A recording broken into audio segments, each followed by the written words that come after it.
Have you ever cheated on a test at school and got into trouble? Well, unlike you, who's only getting a few hours of detention, Volkswagen tried to cheat on diesel emission tests and landed themselves in big trouble.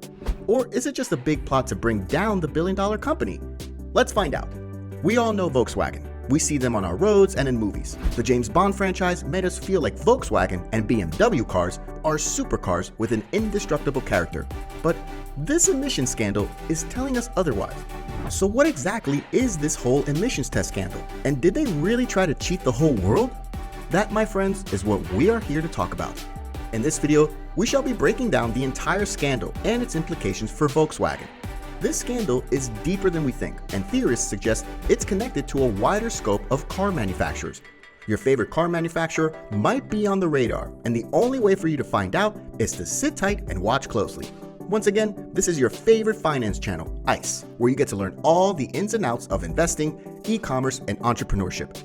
If it's your first time here, be sure to like and subscribe. The emissions scandal. The United States Environmental Protection Agency, famously known as the EPA, brought forward a statement in September 2015 that Volkswagen had violated the Clean Air Act in over 590,000 diesel motor cars by installing defeat devices designed to cheat on American government emissions testing. So if you don't really understand what an emission test is, here's how it basically works. All automobiles imported into the United States have to undergo emission tests. This test is to ensure these automobiles are releasing less amounts of harmful gases that pollute our environment. This might get a little technical. Diesel vehicles typically consume less volumetric fuel than gasoline vehicles. The gain in terms of carbon dioxide emissions by gasoline cars is substantially lower, as 1 liter of diesel fuel emits around 13% more carbon dioxide than the same quantity of gasoline fuel. Plus, diesel cars emit more toxic gases that have extremely high global warming potential. Now, the American government wasn't ready to sit around and watch car manufacturers destroy the ozone layer. At least not on their watch. So they made a law that every automobile car imported into America had to pass an emissions test. Volkswagen knew their cars had high emissions of poisonous gases. They also knew they could make billions from the ready car market in the United States. So they said, you know what, let's bypass the rules a bit. And boom. When it was eventually found out that Volkswagen's software disabled certain emission controls under real-world driving conditions, but managed to let the vehicles pass the formal test, this scandal, which is often referred to as Dieselgate, emerged. Where it all started. But why the US? They could have sold their cars to other countries without having to bother about any emissions test. The truth lies in the history between the US and Volkswagen. Volkswagen was founded by the German Labor Front, a Nazi organization, and was based in Wolfsburg, Germany. Hitler inspired the mass manufacture of the first revolutionary Volkswagen car. Due to the car's Nazi links, Volkswagen sales in the United States were initially slower than other areas of the world until an advertising agency, Doyle Dane Bernbach, created a groundbreaking campaign in 1959, renaming the automobile as the Beetle. Have you heard about that? This ad focused on the car's small size as a distinguishing benefit to buyers, and that's all it took. Volkswagen went on to become the most popular vehicle import in the United States. In 1960, the German government sold 60% of Volkswagen shares to the public, leading to the denationalization of the company. So the success of Volkswagen Motors cannot be written without the impact of the US. They definitely stabbed the US in the back, but how they completely ridiculed American technology is amazing. Let's tell you how it works. When the device installed in any Volkswagen car detects that it's being tested, it triggers hardware that lowers the emissions through the exhaust.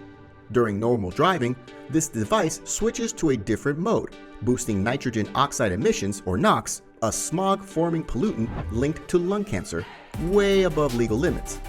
I hear you thinking, why would these devices even switch modes?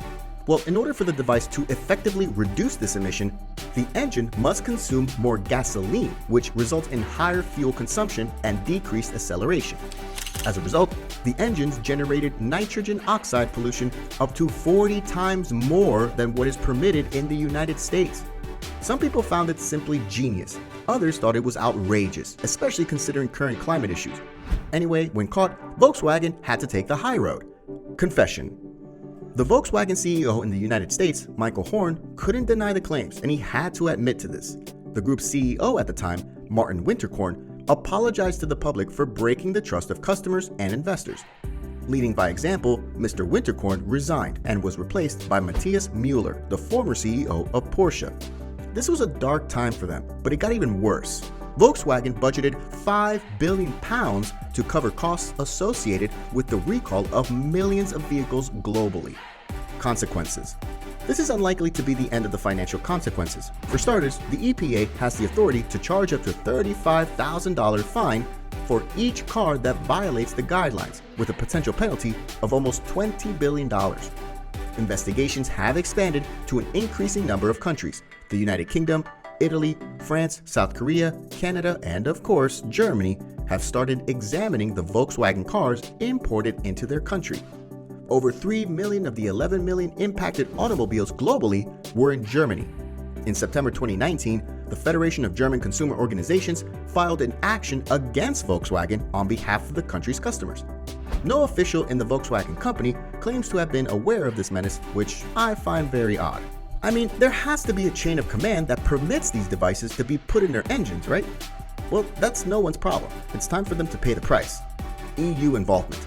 In a statement, EU Justice Commissioner Didier Reynders noted that Volkswagen is not willing to engage with consumer organizations to find acceptable solutions for customers.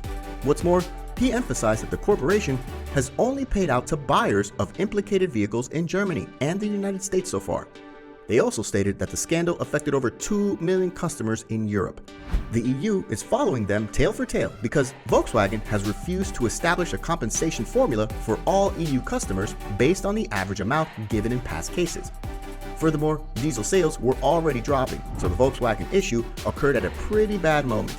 The disclosure resulted in a substantial drop in demand for diesel engine automobiles.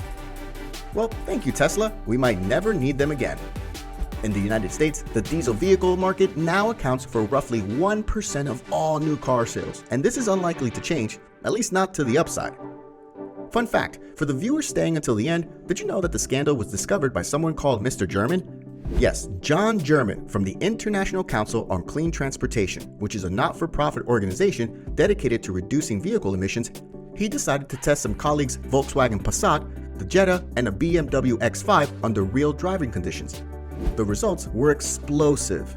Emission levels in the Passat and Jetta were exceptionally larger than that of the X5, even though the X5, of course, is a way bigger and more powerful car. That was all for today. What do you think of this scandal? Do you think Volkswagen should compensate all customers in Europe? Let us know your thoughts in the comments below. But before you go, if you like this video, kindly hit that like button and share this video with your friends. Also, if you're interested in some other well-explained scandals like this, make sure to subscribe to our channel. Thanks for tuning in and staying with us till the end. See you in the next one. Bye for now.